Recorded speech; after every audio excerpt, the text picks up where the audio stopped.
Hello everybody, how are you doing? Welcome back to Man City Unplugged, your very own Man City fan channel.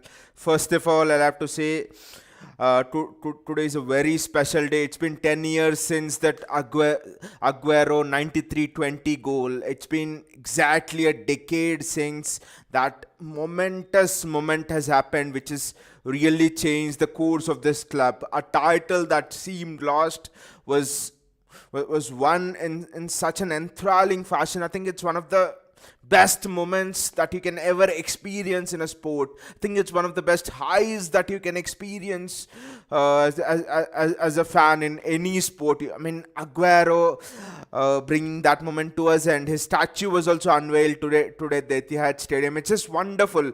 It's just wonderful how this club has been transformed slowly but steadily in the last 10 years, and now when we look back, standing here in the past 10 years, I mean, we've come a long way since that Mancini thing, Pellegrini thing, where we couldn't, be consistent, to Pep Guardiola, where we have become an epitome of consistency, chasing down teams like Liverpool year in and year out. Wow, that 93-20 moment has certainly been a momentous occasion in this club. So thank you so much, Sergio, for that great moment. You'll forever be in our hearts. Our friend Lucas is here. Hello, Lucas. How are you doing? Lucas might be a bit tense because tomorrow is FA Cup final between Liverpool and Chelsea. So how are you feeling, Lucas, about that final between Liverpool and Chelsea?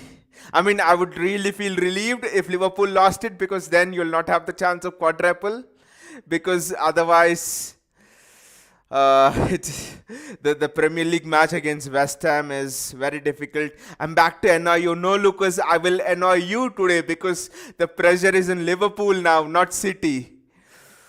Because you are gonna play and we are gonna play on Sunday, I know, but you are gonna play before us. And for me, the pressure is more of Liverpool winning the quadruple.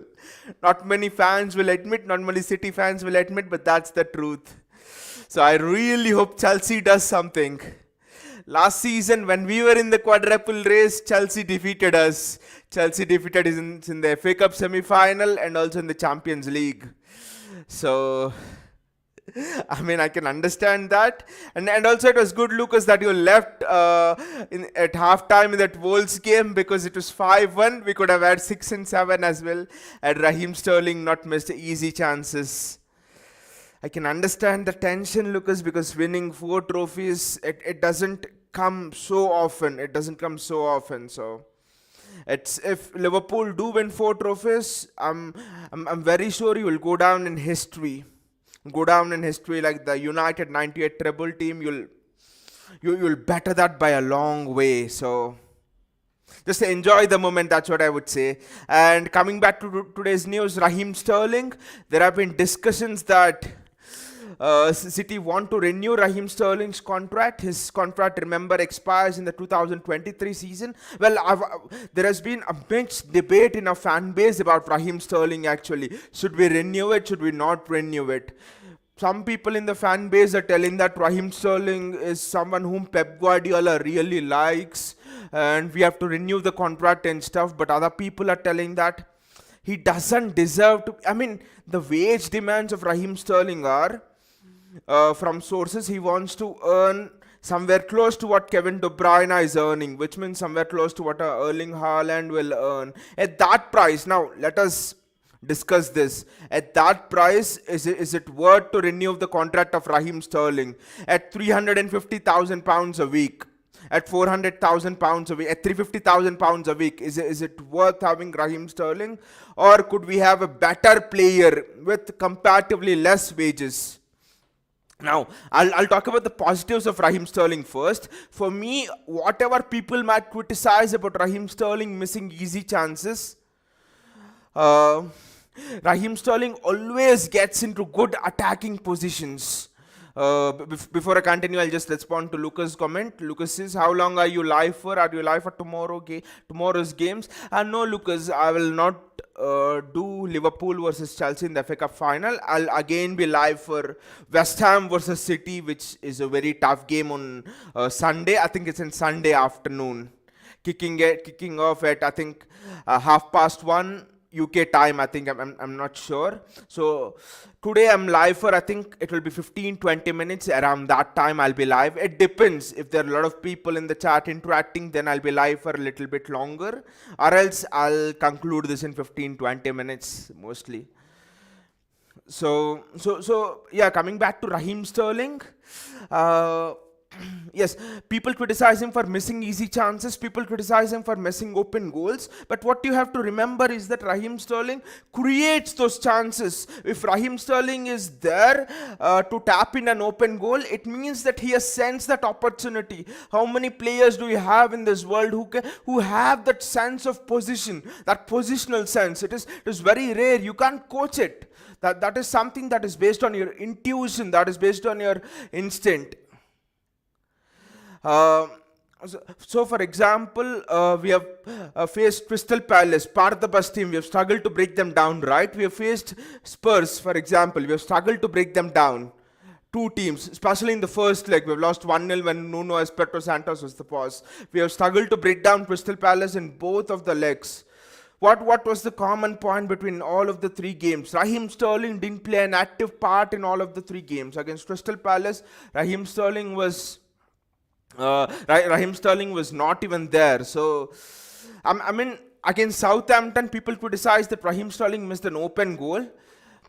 I mean, Southampton were almost parking the buses Crystal Palace. How come we have a player who gets an open goal against Southampton and there's no one who gets an open goal against Crystal Palace? Raheem Sterling creates those chances. You know, one thing what Raheem Sterling does, which other attacking players don't do, he makes a movement in one direction and suddenly changes the direction at pace. So the defender is already set in one body position, and when Sterling changes the direction at pace, the defender can't respond, especially close to the box. Especially Raheem Sterling is at his best when he's at the right wing, playing on the right wing, running at defenders without bothering to cut in or do something like that or dribble, just running at defenders. So that just leaves the defenders flat-footed. His pace is too hot to handle, and he gets in them positions. It's not a coincidence that Raheem Sterling has tapped in a goal against Newcastle. First goal, remember, Cancelo, Sterling, almost open goal header.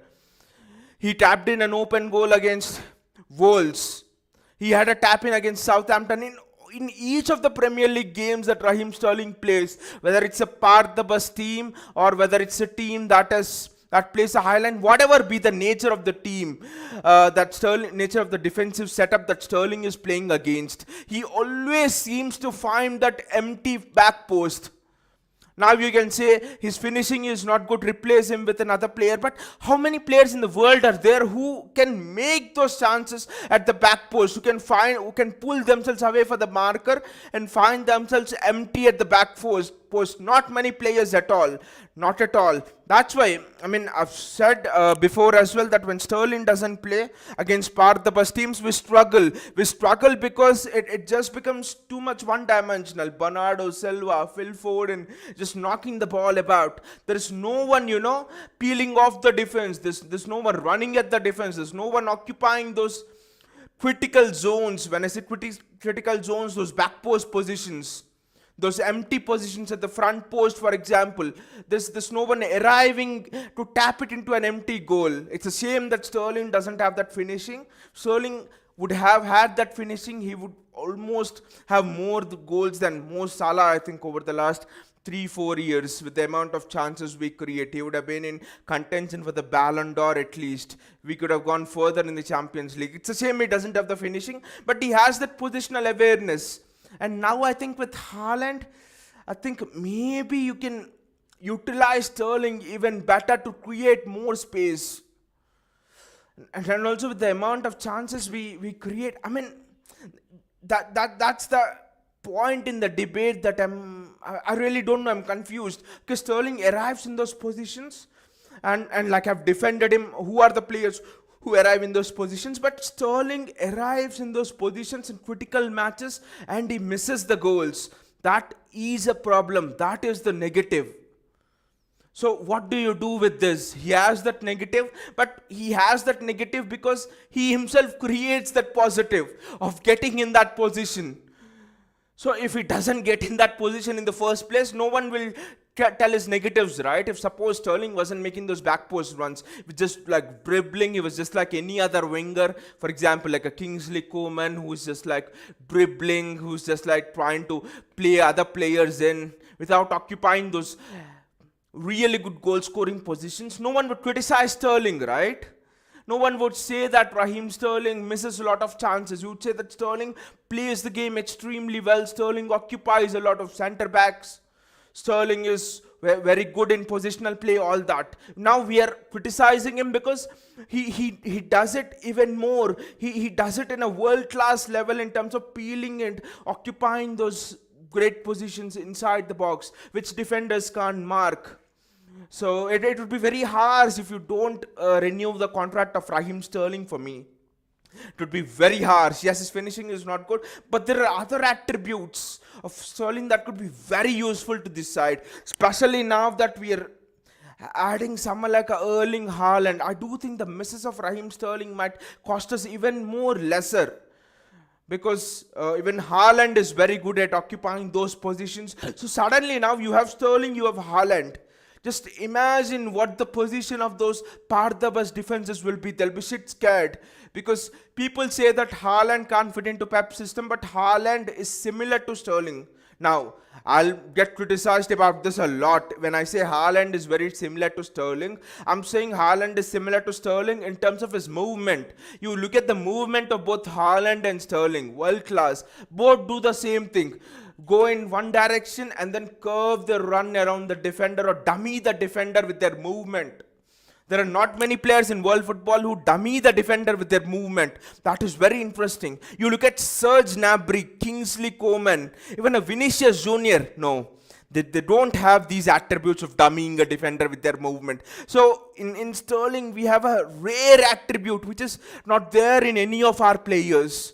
So I do think that we need to renew the contract of Sterling. The wage, I think maybe he could settle for a little bit lesser. I think there'll be a middle ground in wage because Raheem loves the club. Raheem loves the club for what the club has made him, what working under Pep Guardiola has made him. I remember Raheem Sterling, I think it was in 2015 when he transferred from Liverpool and he got a lot of stick. If Lucas is still here, Lucas will tell us what he felt when Raheem Sterling transferred from Liverpool to City. A lot of Liverpool fans gave him a lot of stick, but then under Pellegrini in his first season, he was just dribbling inside. He was playing on the left wing. We were like, he needs to take on the defenders and something like that. We were like, he's not world class, but he's fine. He's okay. He can take on the defenders. He can shimmy them and stuff. But under Pep Guardiola, Pep told him one thing. That this under Pep Guardiola, it's been a turning point for Sterling, I'm sure.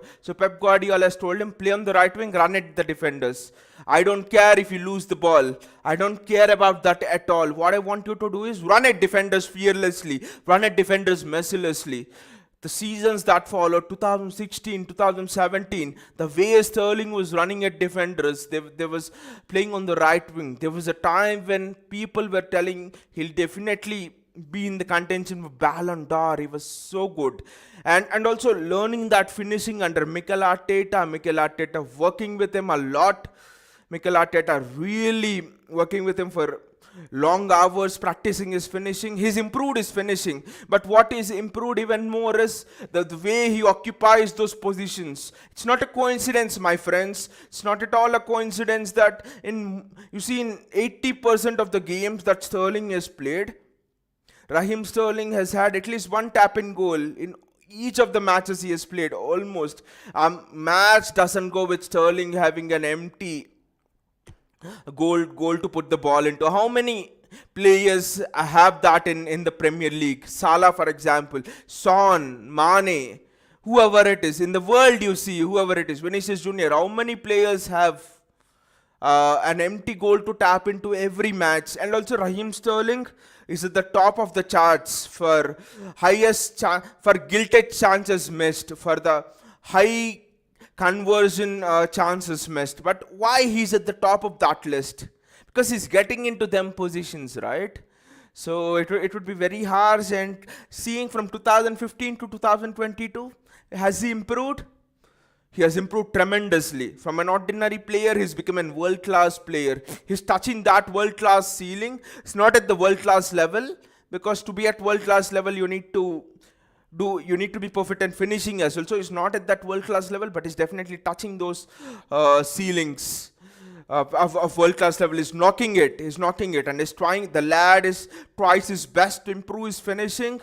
The lad has come a long way in improving his finishing. His defensive work is magnanimous. It's superb. It's mammoth sometimes. Really helps his fullback out. So a lot of good attributes. And especially if a new winger comes, he would have to settle into the Pep Guardiola system. But Raheem Sterling has been there, and he knows the positional play exceptionally well. So I know that finishing is something which is important in Champions League and stuff, but for all of the other attributes, for all of the things that Raheem Sterling does, especially to get into them positions, it's really, it would be a shame if we don't renew the contract of Raheem Sterling. I have criticized Raheem Sterling on this channel numerous amount of times. After Lyon, I've criticized him after the Champions League final last year, when he had a guilted chance. Foden provides him with it and he missed. I've criticized him a lot, telling him that it's because of him the title race is still on. Otherwise, Southampton open goal, we drew that match. Otherwise, we would be at least 5-6 points ahead of Liverpool. The fake up semi-final as well, Sterling misses some chances. So I've been the huge critic of Sterling, but then if you sit back and if you think about it calmly, he has given so much for this, so many good moments for this club as well. You can't forget those good moments in view of just 3-4 bad moments which every player goes through.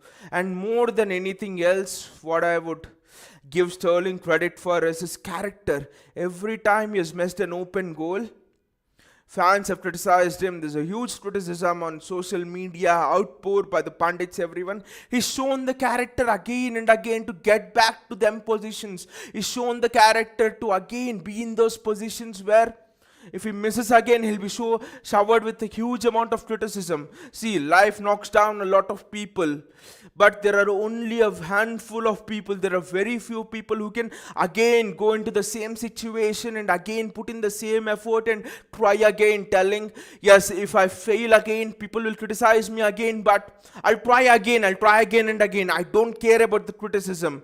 What I care about is getting back up. Let the situation not be down how many ever times it wants, but I will get back up.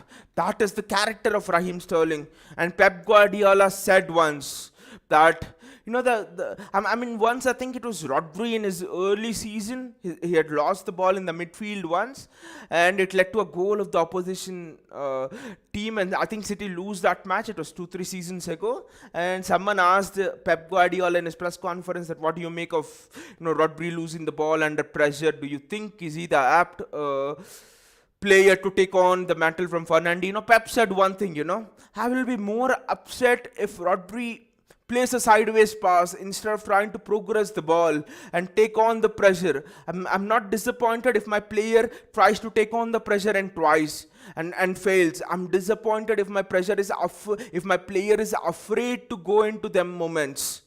That is what I will never forgive. Playing out from the back, we concede goals, I'm fine. What I'll never forgive is the players not taking the risk to play out from the back. So Pep Guardiola salutes this kind of characters. He appreciates this kind of characters who can go into them pressure situations again and again despite the constant failures they can be faced with. And that for me is Raheem Sterling in a nutshell. I think his missed goals will never define him. What will define him is his ability and his character to go into them positions and movements, and the ability to take on, the willingness to take criticism again and again, but being there and doing that for the team. Like, the character of this man really impresses me. The personality, the character, that is what you need. Okay, you miss some, you hit some, that is life, but I'm sure that Sterling tries every time. He tries his best to knock in them goals. Those open goals. No one misses just because they want to, right? So I would want Raheem Sterling to renew his contract. This is the best place for him, I think. And he can just go on improving his play even better. Maybe improve his finishing after Haaland comes, learn something from him. But irrespective of this Raheem Sterling as well, even if he has even if it doesn't improve his finishing further, just for his ability, his work rate, his passion, his ability to get into those them positions, I would still go with Raheem Sterling more than anything else. I would want him to renew his contract. So I think that is why the sources are also saying that Pep really wants Sterling to renew his contract as well. The club is pushing it. I think there'll be direct contact in the next months, and the club really wants Sterling to be there. Yes, I'm very sure that from next season it will be the start of something new as well. I would not say new era, but with Haaland coming in, with people like Cole Palmer and James McAtee also having the chance to be integrated into the squad. Romeo Lavia coming in, Fernandinho, leaving Fernandinho, the last of the big four. Company, Silva, Aguero, and Fernandinho for me.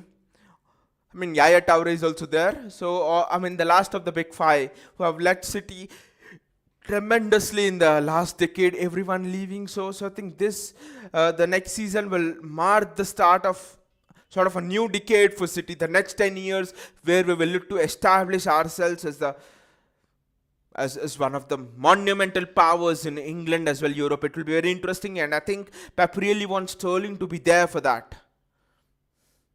So, what do you think about Sterling and the chance of him renewing his contract? Let me know in the let me know in the comments below.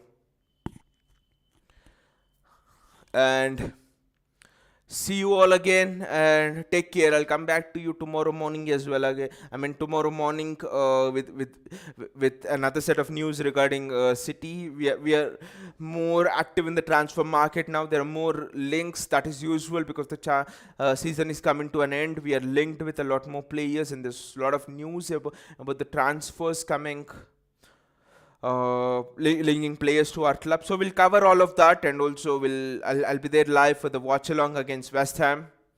That is the day after tomorrow. So there are a lot of shows coming on this channel. Just if you're liking the content, do click on the bell icon and subscribe to the channel, and also do click on the like button so that the video will have better reach. Thank you so much, guys. Have a good night. See you.